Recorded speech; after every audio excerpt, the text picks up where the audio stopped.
Thanks, Bill. It's lovely to be back here at Connect. And I'm going to dive right in because I've got lots of slides to go through. Those who know Steve Rosted know I use his standard of slides, so look for animations effectively. Anyhow, one of the challenges I keep hearing right now is companies wanting to use open source. Do we have a clicker? Where did it go? It's concealed. Thank you. Wanting to use open source and their safety critical applications and go through certification. So for those who don't know me, I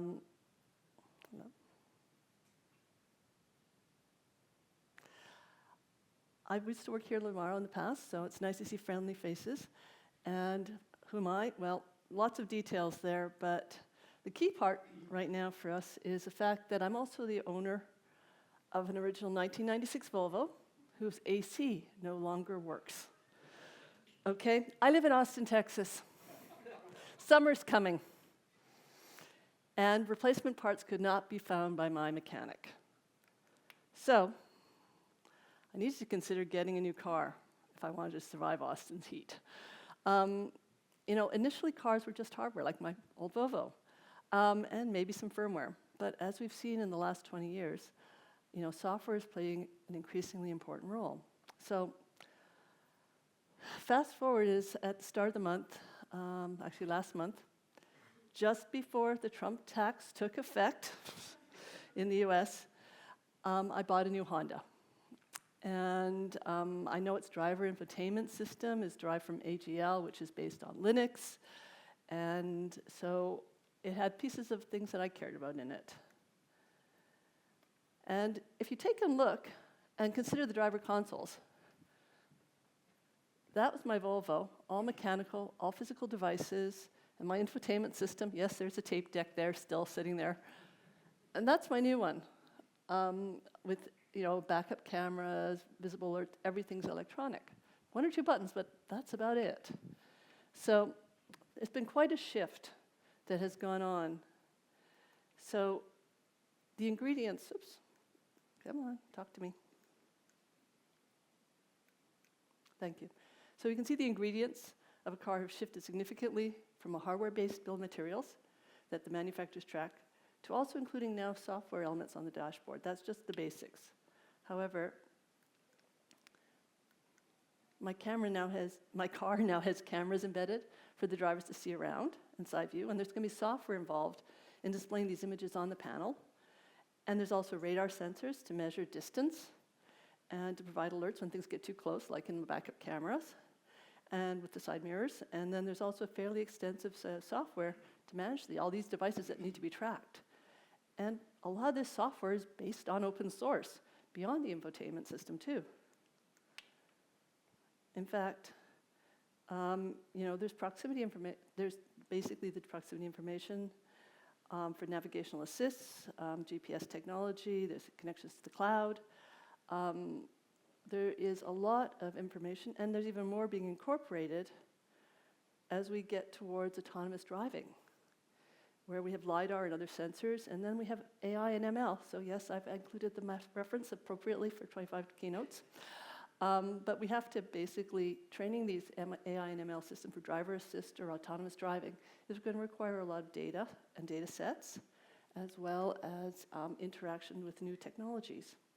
And so transparency on all of this information is going to be so key to keeping things safe, because that's, a couple ton piece of equipment that could easily kill someone if something goes out of the way, either the person driving it or someone on the sidelines. So we want this safe, and so we need the transparency for that. Come on, talk to me. And as you can see, each of these capabilities is an extensive supply chain that's coming into place, and the features, and we have to start to give this all as a whole, okay? Because interactions of an AI model might interact with something on a brake sensor.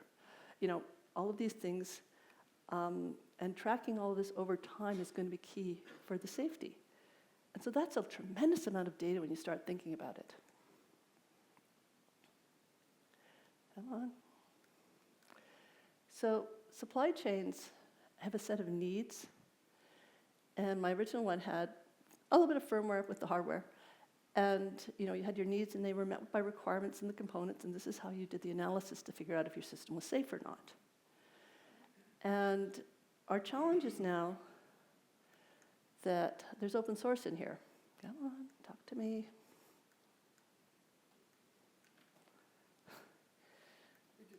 Which way? There it goes. Okay, fine. Recently, at the Linux Foundation member event, Honda gave a really good presentation to explain the software behind the automotive supply chain. And there's actually a very significant amount, 59% of what Honda is shipping is open source at this point in time, okay? So my Honda car has 59% of its open source. It's kind of how I'm looking at it. Now, oh, goody. Thank you. Fast forward onto this new one. We now have these open source blocks. And the traditional safety mechanisms don't know quite how to handle them, okay? They're looking for requirements. They're looking for connections. They're looking for ways to test a system as a whole. And they really were, open source wasn't designed with requirement traceability in mind. So this problem isn't going to go away. Open source is here. Between 97% of things that people are scanning have open source in them, about 70% of the content, which sort of reflects what Honda was seeing, are sitting at open source components. So the problem is here. We're going to be going forward with it. Okay, guys. How do we address the gaps? Other than the clicker's not working. Okay. We want to ensure safe usage of systems with open source components. That's our big challenge, okay? And that's how that's what we have to figure out how to solve. So, first step is we've got to analyze the system. If you want to analyze the system, you need to know what's in it. And we've seen progress on making software bill of materials more visible. And so, thanks to the cybersecurity needs, this gets us a lot of the way there. And the standards basically have been designed for looking at it from the perspective of systemic faults and mitigating these systemic faults. And so they have over 50 years of experience with these things, and that's what it's trying to drive out. That's what the traditional standards are going towards. And when you start looking at these standards, depending on the criticality level, different levels of information must be available. You can learn more about this at that white paper. But you pretty much need to understand all of these types of elements.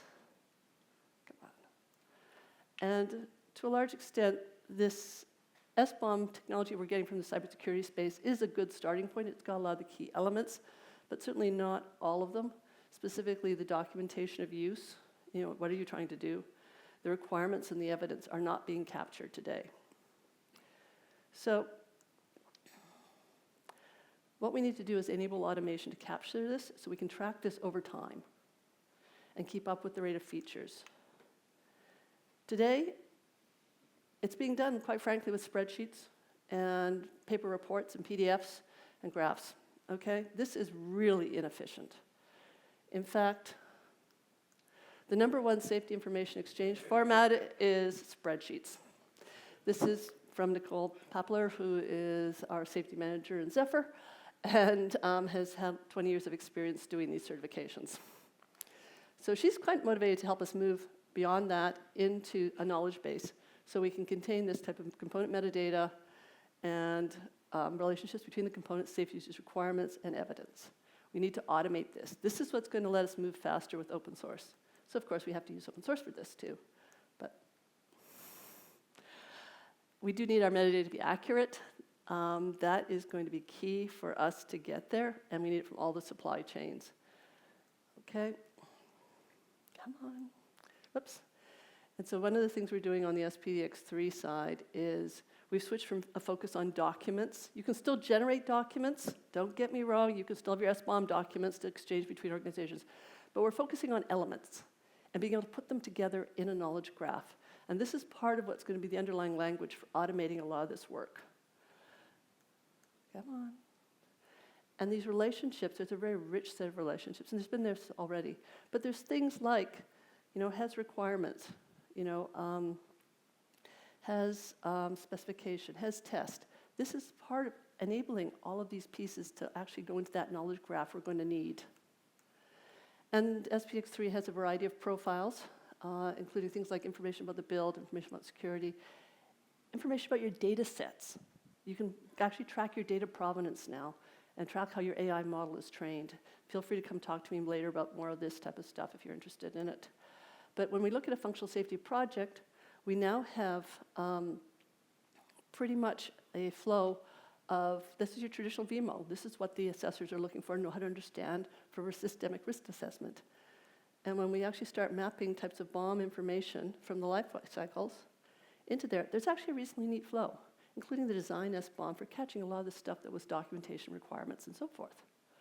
So trying to go from that little spreadsheet, keeping it very interesting at the bottom there, into some sort of knowledge graph is the challenge right now for the automation side. And this will let us get there. Now, if we want to improve the ability to analyze components in the system by requirements, okay, well, how do we do with open source? Well, these are some of the projects I'm working on. They're working on trying to pull all this together. ELISA from Linux, Zephyr is working on this, and so is Zen. And then Yocto is doing a lot of work on reproducible builds and automatic SBOM generation. In fact, they've got all of this information pretty much generating out on the SBOM side, and we're trying to layer in the safety cases. So for those familiar with Yocto, it's got most of this information for building your systems. And right now, it has SPDX and SPDX2 and SPDX3. And SPDX3 is actually automatically generating. Yocto was one of the first projects to get this to generate.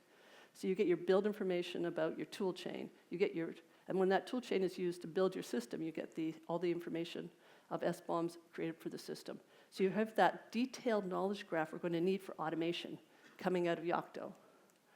Then the ELISA project is trying to figure out, okay, how do we do the processes differently? Okay, there's a systems working group in there that is busy creating a functional reference framework that hooks all these pieces together in a way that is reasonably straightforward. And these are common configurations that we're seeing in a lot of places.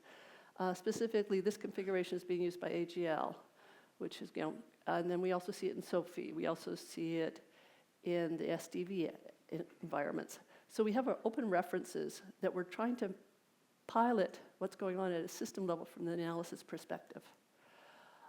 There's also an architecture working group in ELISA that's working on requirement traceability.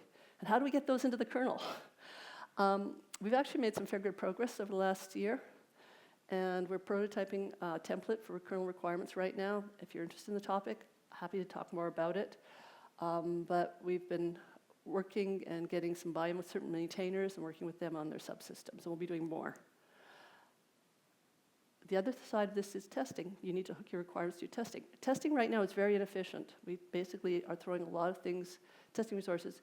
If we can say that, oh, this file changed, it's associated with these requirements, I only need to run these tests, we can make testing a lot more efficient. So we're starting to partner with the kernel CI project to hook these things together to make that efficiency emerge. And as you can sort of see, they're basically looking to enable CI into this collaboration. Zephyr project, as we've talked about, is one that's been around now for 9 years. I'm excited about what's going on, but right from the start, we said we would go after safety, and we're at the stage right now where we are. We've actually been extending the scope and have got requirement traceability going on in public and open. Oops. Come on, guys. Zen is doing a similar exercise. And Zen has been changed. Zen is also working on getting requirements traceability going out in public to some extent and to actually link things forward so you can go through formal certification of this as a component. So getting these things to go, from Linux, we're going to take some tools to do the requirements management. That's one of the missing pieces. So these 3 projects on the side are all open source projects that are available to work with requirements management. Basil is doing it with Linux, StrictDoc is doing it with Zephyr, and OpenFastTrace is doing it with Zen. And all of them are working towards connecting with SPDX. So we'll have that exchange language to manage requirements with SBOMs and start to be able to analyze this stuff at scale. Come on. So this is a slide on the Basel one. Feel free to read it afterwards. Same with StrictDoc, ditto, and OpenFastTrace is the third tool. These are all open tools, and they're all going to be working in and out with XPDX. So we'll have our language to communicate between them, and that lets us compose systems. So all of these are modules and components, and we're composing systems of them. So how do we enable? The last thing is, how do we get formal certification of these components in their infrastructures, right? Well, these are the communities I know of that are working, and I've been sort of studying. They've been working with this, and I keep an eye on them. And so we've got the focus of analysis and safety of a system here. These are components and modules in these systems. Come on. And so there actually has been formal certification of some of these open source projects. Specifically, the Rust language has actually been formally certified, and the details are public, okay? Just for the language, though, the libraries are still a work in progress. The runtime libraries are still a work in progress there. From Linux, there actually are certifications of systems that exist. I was talking to one company here in Europe, and they got Linux certified. It took them 7 years, but they got it. So we need to increase the rate and make it much easier for everyone else to work with it. From the Zen project, requirement traceability and alignment with user guidelines, that's in progress. They've gotten concept approval for their certification, which is the phase 1. Phase 2 will get the formal certification. Similarly, on Zephyr, we've also gotten concept approval, and we got that in December. And we're doing our requirements traceability out in the open, and it's a work in progress where people can go in and participate. And so with that, if you're interested, feel free to come and join us in any of these projects. I've got the links in the slides, and the slides will be available. And if you're interested in the metadata side of it, and safety, or quite frankly, some of these other profiles for hardware and so forth, we'd welcome your help in SPDX.